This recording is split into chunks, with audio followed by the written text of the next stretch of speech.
the strangers in a foreign land. It's not every day a stranger claims to be your uncle, and it's definitely not every day that happens while you're being deported from an airport. At 18, I arrived at Geneva Airport ready for my first big adventure, or so I thought. I had dressed for a snowstorm, imagining Switzerland as a magical, icy tundra all year round.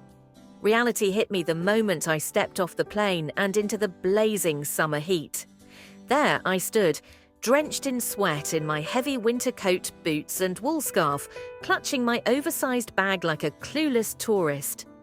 That's when I noticed him, a middle-aged man equally overdressed for the apocalypse, pacing nervously a few feet away.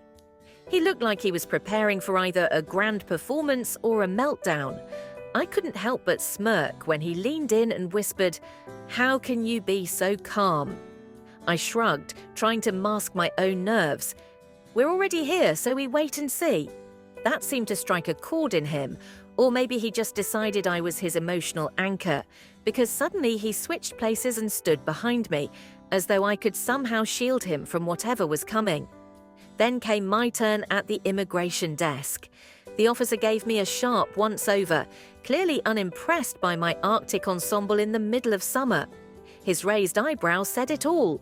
"You don't belong here." Moments later, I was pulled aside for questioning, and that's when the man behind me completely unraveled. With tears streaming down his face, he burst out, "Don't take my niece." His broken English only made things more dramatic. "Kill myself. Me uncle, uncle." I froze. My uncle? I had never seen this man in my life. But how could I admit that with everyone staring? I stifled a laugh, unsuccessfully. Tears of laughter started streaming down my face as the officers, confused and suspicious, asked me, "Is this man really your uncle?" I don't know what came over me, but I nodded. "Yes," I said. What else could I do?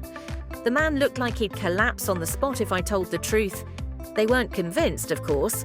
A few phone calls later, we were both informed we'd be deported, where the comedy begins.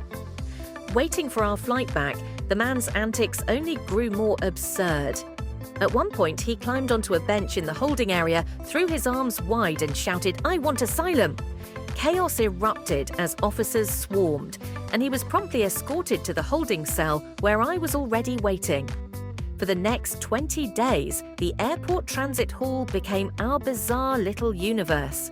During the day, we were allowed to roam the transit area, and my uncle embraced this freedom with unmatched enthusiasm.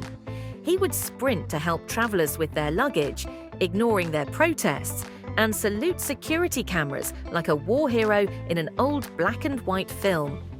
One time, he stepped onto the flat escalators, walking back and forth like a model on a runway. He didn't just make a scene, he made the scene. Travelers watched him with a mix of confusion and admiration, oblivious to the fact that he was spending his nights in an airport holding cell. Eddie Murphy arrives.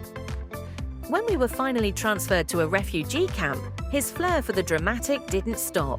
He earned the nickname Eddie Murphy because of his eccentric style, one pant leg tucked into his shoe, the other flapping loose, and a coat slung over one shoulder like a fashion icon. But beneath the antics, I could see the truth. He was just a man trying to survive in a strange foreign land.